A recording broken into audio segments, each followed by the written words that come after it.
Andaikan aku bisa melayang jauh, berteman langit lepas.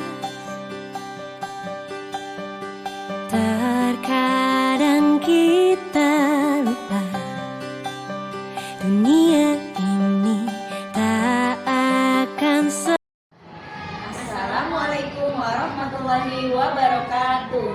Saya Asri Anita dan saya Nur Maya. Kami calon guru penggerak angkatan 10 dari DKI Jakarta dari SDN Serdang 01 Pagi. Baik, pada kesempatan hari ini kami akan melakukan wawancara bersama kepala sekolah kami, yaitu Ibu Ida Handini. Selamat pagi Bu, assalamualaikum. Iya, Bu mohon izin ya Bu, mohon waktunya. Bagaimana kabar Ibu nih hari ini? Alhamdulillah sehat ya Bu ya. Iya, jadi kami hari ini akan melakukan wawancara Bu untuk melakukan tugas demonstrasi kontekstual modul 3.1 Bu, yaitu tentang pengambilan keputusan berbasis nilai-nilai kebajikan. Mohon waktunya sebentar ya Bu ya. Pertanyaan pertama yang saya ingin tanyakan adalah, selama ini sebagai ibu kepala sekolah, bagaimana ibu dapat mengidentifikasi kasus-kasus yang merupakan di lingkungan kita kebutuhan anak? Jadi kalau saya di sekolah ini sebagai kepala sekolah ada ketika atau tidak juga menolak kasus-kasus yang saya alami. Tentunya semuanya itu harus diambil dengan keputusan yang tepat dan juga tidak merugikan. Jika misalnya dalam itu ada keputusan benar-benar, kita lihat akar masalahnya itu gimana. Akar masalahnya itu gimana, kemudian kita komunikasikan, kita diskusikan, kita cari buku yang mendukung, kemudian kita ambil keputusan tentunya dengan bantuan, artinya tidak serta-merta saya pribadi, kami punya tim. Nah, tim itu yang akan kita ajak diskusi, kita tukar pikiran, ada permasalahan apa ini, bagaimana keputusannya setelah mengetahui akar masalahnya. Nah, kita jadi ada kolaborasi antara tim dengan kepala sekolah untuk mengambilkan keputusan tersebut, jangan sampai itu bisa merugikan guru tersebut atau merugikan pihak sekolah. Ya, baik, berikutnya ya Bu ya. Selama ini bagaimana Ibu menjalankan pengambilan keputusan di sekolah Ibu, terutama untuk kasus-kasus di mana ada dua kepentingan yang sama-sama benar Ibu atau sama-sama mengandung nilai kebajikan? Ya, mungkin kali ya, bagaimana sih cara mengambil keputusannya? Tentunya kita harus lihat segi positif dan negatifnya. Kita lihat permasalahan itu dilihat dari sisi mudaratnya sama manfaatnya mana sih yang lebih banyak. Tentu walaupun di situ mengandung kebenaran, tapi kita lihat segitu manfaatnya itu untuk sekolah, untuk pribadi sendiri dan juga untuk teman-teman di sekolah tersebut. Kita lihat sisi positifnya. Jika ini plan A dan plan B kita diskusikan, ternyata lebih cocok di plan A, jangan itu yang dijalankan. Tentunya dengan musyawarah. Dengan musyawarah kita ambil keputusan, kita ajak diskusi, demonstrasi, berarti apa ya? Mengambil keputusan secara sama-sama untuk tujuan yang terbaik aja. Jadi kalau pengambilan keputusan yang diajak berbicara siapa aja?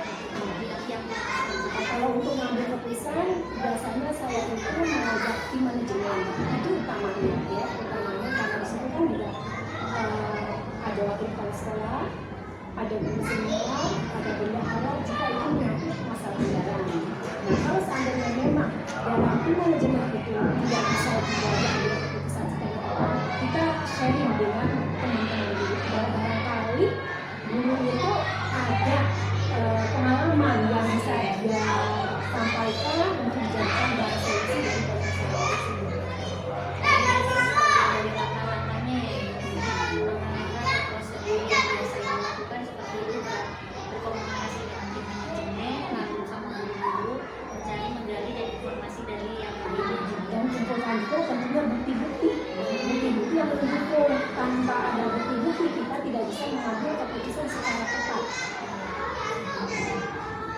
aja Bu hal-hal yang selama ini Ibu anggap efektif dalam mengambil keputusan?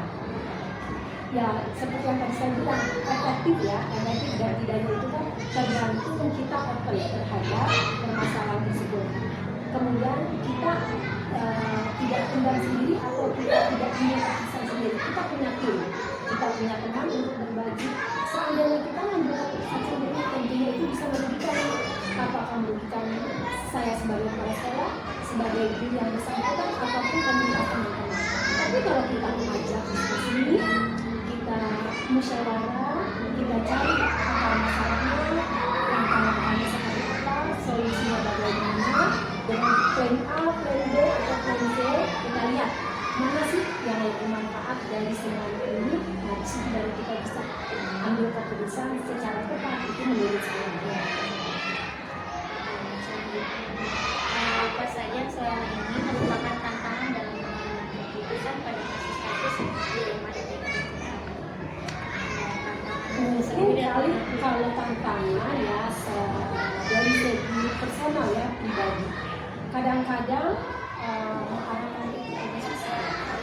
Tentunya ya, misalnya saya ingin menginginkan seseorang itu mempunyai karir yang lebih meningkat dari segi usia, dari segi masa kerja dia panjang, tetapi dalam melaksanakan perintah dari sekolah ataupun juga kuliah yang ada itu tuh dia nggak mau melaksanakannya dengan alasan keluarga lah, dengan alasan itu. Nah itu yang menjadi suatu tantangan. Berarti tantangan terhadap diri orang tersebut itu yang harus kita bangun rasa percaya dirinya, ya kan, kemampuannya bahwa dia sebenarnya mampu, cuma tidak ada keinginan percaya dirinya itu buat saya itu tantangan supaya menyadarkan. Berarti lebih kepada karakter diri dari yang tersebut. Lalu Bu, berikutnya apakah Ibu memiliki rencana Bu ke depan dalam pengambilan keputusan yang mengandung dilema etika? Rencananya ya tentunya saya kan punya tim, ya kan? Punya tim, dan itu nanti akan dibentuk ya tim-tim yang mana yang harus kita ajak diskusi untuk memecahkan masalah yang ada di sekolah. Seandainya kalau misalnya itu masalah anggaran, tentunya kita diskusi dengan bendahara dan juga tim asal sekolah yang berarti dengan PKS. Kalau seandainya dengan kesiswaan, tentunya kita diskusi dengan tim yang mumpuni di bidang tersebut. Jadi kan ada guru-guru yang cara penyampaiannya, sosialisasinya, komunikasinya terhadap orang tua itu kan baik lah. Artinya dari segi pendekatan mungkin itu yang bisa dijadikan untuk partner dalam menjalankan Ketika Ibu sudah mengambil keputusan, Ibu bagaimana Ibu caranya untuk mengukur efektivitas pengambilan keputusan Ibu? Mengukur efektivitas atau tidaknya keputusan tersebut, tentunya kita nggak serta-merta melihat saat itu instan. Tentunya kan ada jeda waktu, ada prosesnya, ya kan? Misalnya saat pengambilan keputusan itu mungkin bisa dirasakan beberapa bulan setelah hasil keputusan tersebut. Misalnya untuk pelatihan, ya kan? Dia nggak mau mengikuti pelatihan, tapi saya terus cepat harus ikut. Akhirnya dia mau misalnya mengikuti pelatihan, tapi dampaknya itu nanti apa? Untuk diri dia sendiri, misalnya buat kenaikan golongan, kemajuan atau perubahan dalam cara mengajar. Nah mungkin kali bisa dilihatnya berproses. Setelah itu 2, 3, 4 minggu ataupun ya dalam ukuran semester baru kita bisa rasakan. Harus bersabar dulu untuk itu hasilnya. Dan selanjutnya Bu, setelah rencana, apakah ada tata cara atau jadwal tertentu untuk menyelesaikan sebuah masalah itu? Tata cara saya rasa emang harus ada ya, ada jadwal kan? Kita harus punya program, kita harus punya target dalam jangka waktu sekian harus bisa. Nah mungkin barangkali awal kalau seandainya itu bermasalah, ya saya ambil contohnya untuk masalah dulu yang kok berat ya untuk melaksanakan pelatihan, kok berat ya untuk pengembangan karirnya. tentunya awal-awalnya itu kan nggak semudah itu mengajak anak-anak. Saya kan mendampingi saya kasih arahan bimbingan minggu beberapa minggu ada program kita kawan ini kita kasih gambaran ini dan bosan-bosan dia tidak ada bosan-bosan barangkali sampai dia terbuka hati dia. Nah jadinya ada jadwal karena saya tahu potensi guru tersebut pasti bisa, cuman hanya karena masalah kendala pribadi aja. Jadi kita ya bersabar. Kalau dalam 1 tahun tidak bisa, kita kasih dong kesempatan yang lain. Tetapi sebagai kepala sekolah saya sudah berusaha mendorong dia untuk mengikuti sampai dia berhasil. Lalu untuk penyelesaiannya, untuk prosedurnya seperti apa? Prosedurnya ya barangkali ya seperti yang sudah saya bilang tentunya kita himbau ya pertama segi positif dan negatifnya untuk masa depannya. Maksudnya kemudian dia juga harus mau mendaftarkan diri siap untuk melaksanakan tugas, tapi dengan catatan jangan sampai meninggalkan tugas. Prosedurnya sampai dia nanti lulus ataupun berhasil ya kan itu kan suatu yang jadi dia harus menyelesaikan prestasi, melaksanakan kewajibannya sebagai guru, melaksanakan tugasnya mengikuti pelatihan sampai dia berhasil. Nah itu poin tersendiri buat penilaian saya bagi tahun. Nah Bu, adakah seseorang atau faktor-faktor apa yang selama ini mempermudah atau membantu Ibu dalam pengambilan keputusan? Faktor-faktor tentunya ya dalam mengambil keputusan saya butuh pertimbangan untuk bisa sharing, untuk bisa melihat ke depannya itu seperti apa.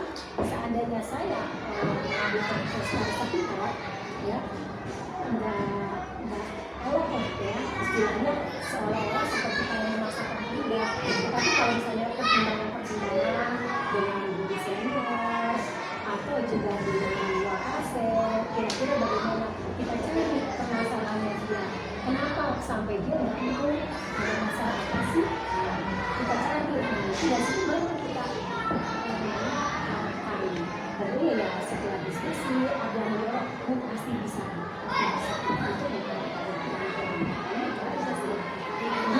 bantuan dari senior sekolah ya Lalu dari semua yang telah disampaikan tadi, pembelajaran apa yang dapat dipetik dari pengalaman guru sebagai kepala sekolah dalam mengambil keputusan di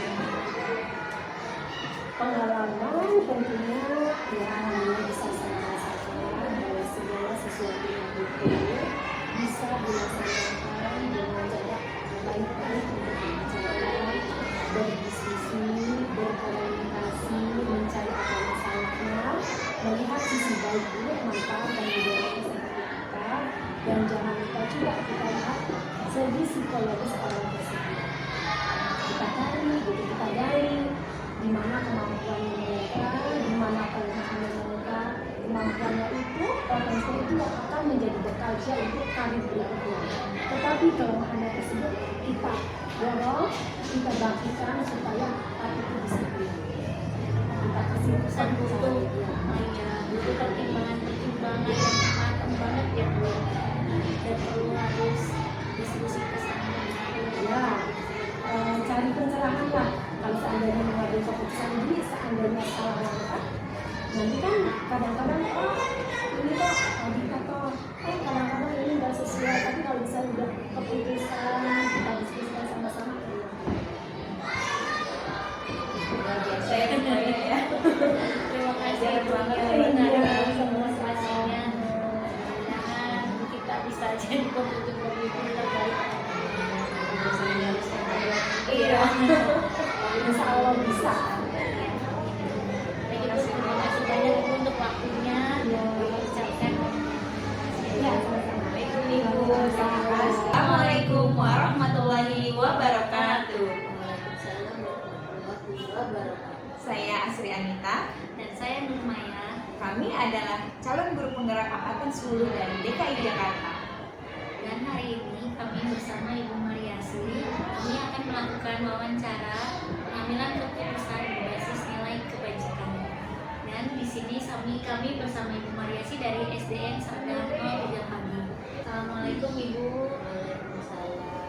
Mohon maaf ya Ibu, kita kami mengganggu. Kali ini kami akan melakukan tugas wawancara kami Bu sebagai menyelesaikan tugas di kami pada modul 331. Hari ini kami akan mempertanyakan yang pertama adalah selama ini bagaimana Ibu dapat mengidentifikasi kasus-kasus yang merupakan dilema etika atau bujukan moral. Baik, saya dan Pak Asri sebagai kepala sekolah tentunya berbagai masalah terkait dilema etika dan bujukan moral ya. Iya. Karena saya hadapi khususnya terkait penyelesaian masalah internal dan eksternal sekolah. Di dilema etika muncul ketika ada kepentingan yang keduanya sama-sama patut untuk menjadi pertimbangan. Sementara rujukan moral biasanya datang dari rasa kurang bersyukur kita atas rezeki yang sudah kita dapatkan, adanya masih iming-iming lah dari berbagai pihak dapat menjadi pemicu terjadinya bujukan moral. Lalu selama ini bagaimana Ibu menjalankan pengambilan keputusan di sekolah Ibu nih, terutama untuk kasus-kasus di mana ada dua kepentingan yang sama-sama benar atau sama-sama mengandung nilai kebajikan. Bagaimana Ibu mengambil keputusan? Biasanya kita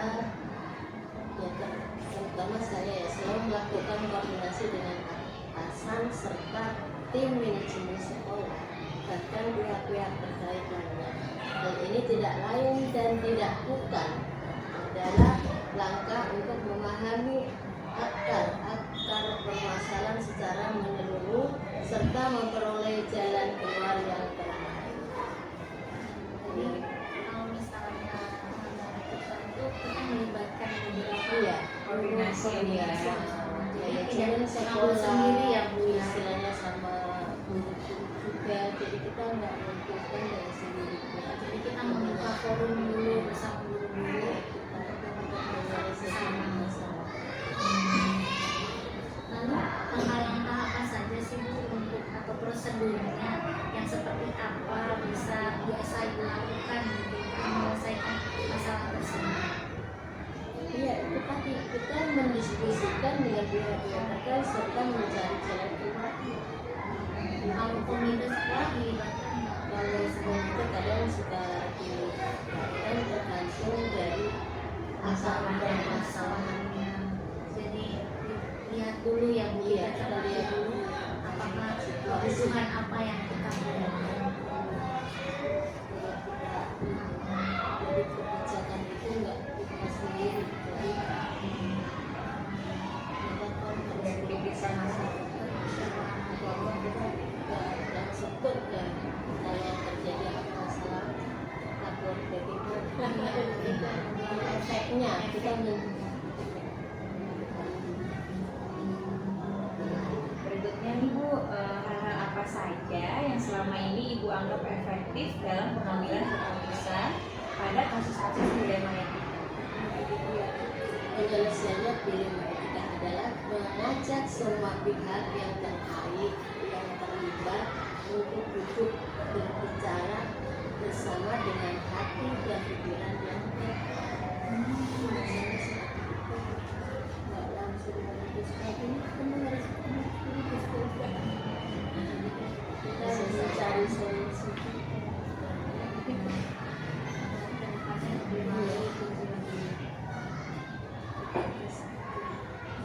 Lalu apakah Ibu memiliki rencana ke depan dalam pengambilan keputusan yang mengandung unsur dilema etika tentunya ini, dan bagaimana Ibu bisa mengukur efektivitasnya?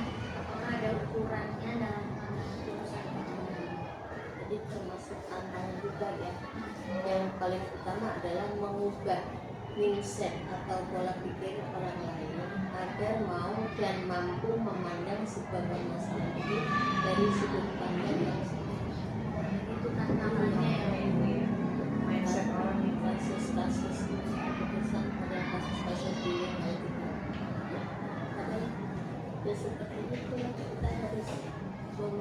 juga kejadiannya apa bagaimana kan cermati ini tidak langsung melalui keseluruhan untuk proses ya Bu untuk jadi ada tantangan tersendiri.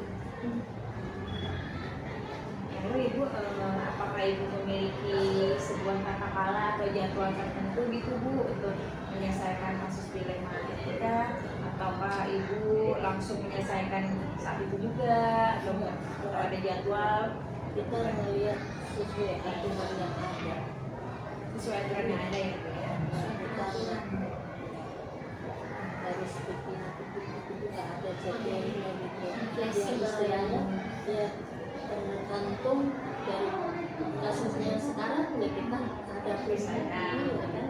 dengan prosedur seperti yang tadi udah dijelaskan ya, berbicara, berkoordinasi dengan atasan, mengajak tim manajemen sekolah gitu ya, saya Sama-sama bersama bergantung permasalahan iya, oke baik.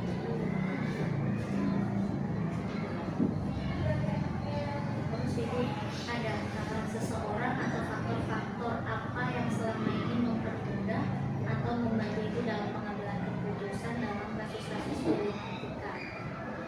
Ada nggak Bu orang yang membantu atau faktor-faktor terkait? ada kalau misalnya ini kayak kemarin kan masih dia ya yang membantu kita untuk masalah-masalah tertentu gitu kan kira-kira itu ya kita bisa memutuskan oh ini Bu iya selaku Oke, sebagai kepala sekolah. responnya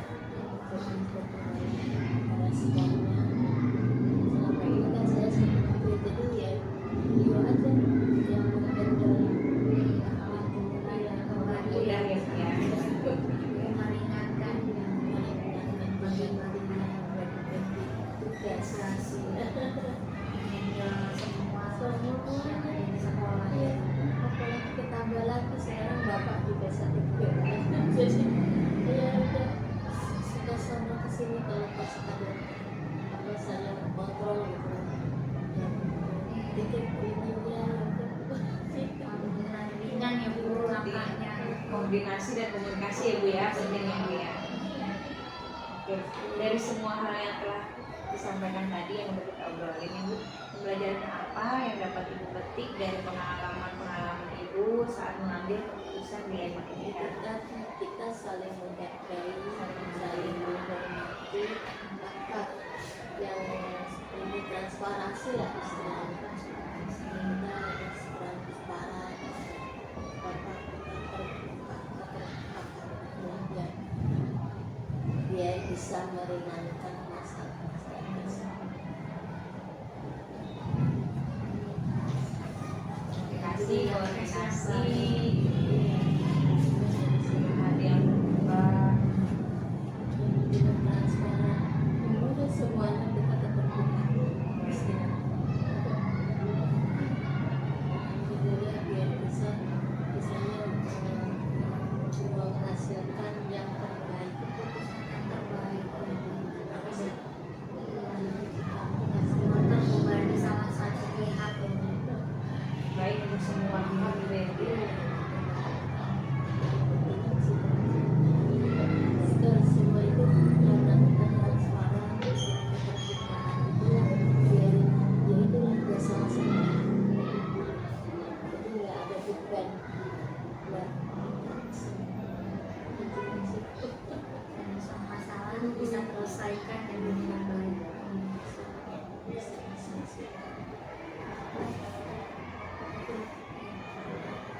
Makanya kita harus transparan, harus terbuka contohnya kayak PSBB gitu. Kita harus transparan dengan manajemen sama gitu jadi Nggak ada salah paham ya Bu ya. uang DOP terus kemana gitu masa sih nggak ada uang kan ininya jadi belum tahu keperluan sekolah itu banyak yang harus dibelanjakan jadi ini kayak ini kita dapat apa denda listrik tiba-tiba ini kita padahal yang pakai zaman dahulu kalah kita nggak tahu kan itulah kan permasalahan dilema tiba-tiba kita nggak tahu kita lagi keluar kota banyak tahu-tahu ada yang ini logistiknya ke sini. sama polisi juga ya kita nggak bisa ngomong apa-apa Terus penyelesaiannya bagaimana? hanya dengan cara mencicil Kemarin kita minta bantuan dari pihak Sudin atau nggak? dari itu bagaimana baiknya kita ini jadi koordinasi syuting sama kita mudahnya di tempat bersama Sekarang sudah selesai terus. ini udah fully Agustus kita tenang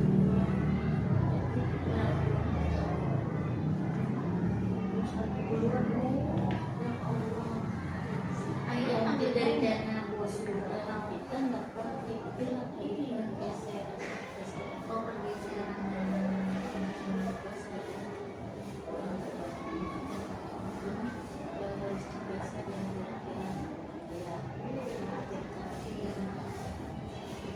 Tapi lewat melalui aplikasi siapa sih?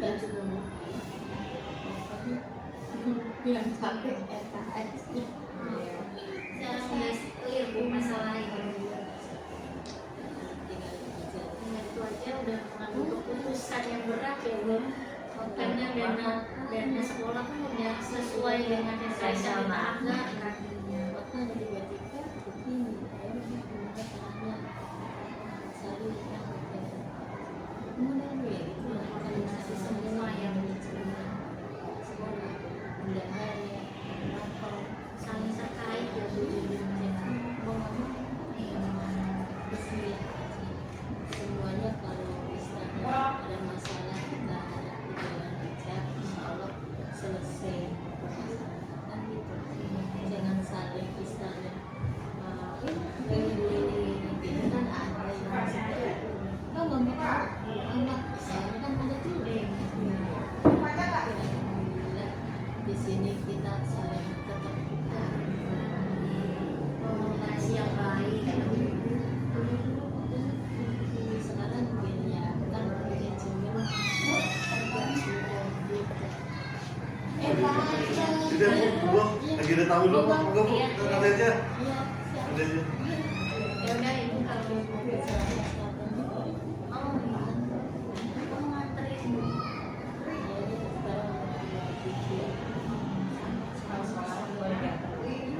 Dari kecamatan Kemayoran.